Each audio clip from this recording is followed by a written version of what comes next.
नमस्कार, आप देख रहे हैं आईमा मीडिया।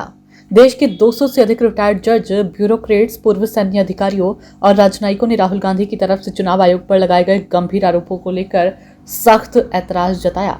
इस पत्र पर 272 वरिष्ठ नागरिकों ने हस्ताक्षर किए हैं, जिनमें 16 रिटायर्ड जज, 123 पूर्व नौकरशाह, 133 रिटायर्ड सेनाधिकारी और 14 पूर्व राजदूत शामिल है। इस ग्रुप ने एक खुला पत्र जारी कर कांग्रेस और राहुल गांधी पर राजनीतिक हताशा को संस्थागत संकट का रूप देने का आरोप लगाया। इस खुले पत्र में कहा गया कि भारत का लोकतंत्र हिंसा से नहीं बल्कि संस्थाओं के विरुद्ध जहरीली बयानबाजी के बढ़ते दौर से प्रभावित हो रहा है। आरोप है कि कुछ राजनीतिक नेता नीतिगत विकल्प देने की बजाय संस्थाओं पर उंगली उठाकर राजनीति कर रहे हैं। पत्र में कांग्रेस पर निशाना साधते हुए कहा गया कि पहले सशस्त्र बलों की बहादुरी पर सवाल उठाए गए, फिर न्यायपालिका, संसद और संवैधानिक संस्थाओं को निशाना बनाया गया और अब चुनाव आयोग को सुनियोजित और साजिशन बदनाम करने की कोशिश लगातार की जा रही है। दरअसल कांग्रेस ने कल हुई बैठक के बाद चुनाव आयोग पर आरोप लगाया था कि वह बीजेपी के साथ मिलकर कथित वोट हेराफेरी में शामिल है। हालांकि बीजेपी और चुनाव आयोग दोनों ने इन आरोपों को सिरे से खारिज कर दिया। राहुल गांधी पर सीधे प्रहार करते हुए पत्र में कहा गया कि वह बार बार चुनाव आयोग पर वोट चोरी के आरोप लगाते रहे हैं और यहां तक कह चुके हैं कि उनके पास सबूत है, लेकिन आज तक कोई आधिकारिक शिकायती हलफनामा दाखिल नहीं किया गया। पत्र में उनके बयान को अविश्वसनीय रूप से भद्दी बयानबाजी बताया गया है।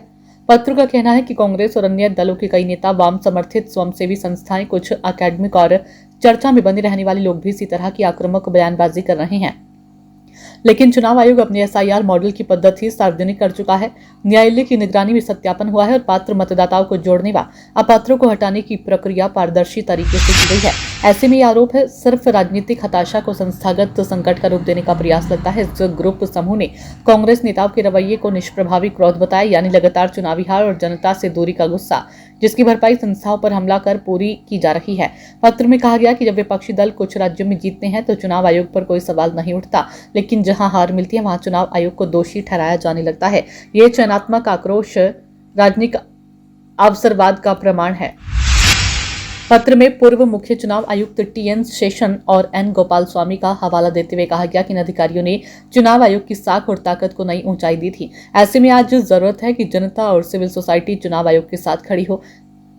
इसके साथ ही पत्र में अवैध प्रशासन पर भी सख्त रुख अपनाने की वकालत की गई है। कहा गया कि दुनिया के कई देश चुनावी पवित्रता बनाए रखने के लिए कड़े कदम उठाते हैं और भारत को भी उसी तरह सक्रिय रहना चाहिए। अंत में पत्र में आयोग से पारदर्शिता जारी रखने, आवश्यक होने पर कानूनी कार्रवाई करने और राजनीतिक पीड़ित बनने की कोशिश को नकारने की अपील की गई है। साथ ही राजनीतिक दलों से आग्रह किया गया कि वे आरोपों की राजनीति छोड़कर नीतियों, ठोस कार्यक्रमों और जिम्मेदार लोकतांत्रिक आचरण पर ध्यान दें तथा चुनावी फैसलों को गरिमा के साथ स्वीकार करें। ये खुला पत्र आज सुबह से ही सोशल मीडिया पर तेजी से वायरल हो रहा है। कई पूर्व सैन्य अधिकारी और नौकरशाहों ने इसे व्यक्तिगत रूप से शेयर करते हुए लिखा कि संस्थाओं को बदनाम करने की ये सिलसिला देश हित में नहीं है। पत्र के अंत में सभी हस्ताक्षरकर्ताओं ने स्पष्ट किया कि वे किसी भी राजनीतिक दल से संबद्ध नहीं है और केवल देश की लोकतांत्रिक संस्थाओं की रक्षा एवं संरक्षण के लिए एक कदम उठाया है।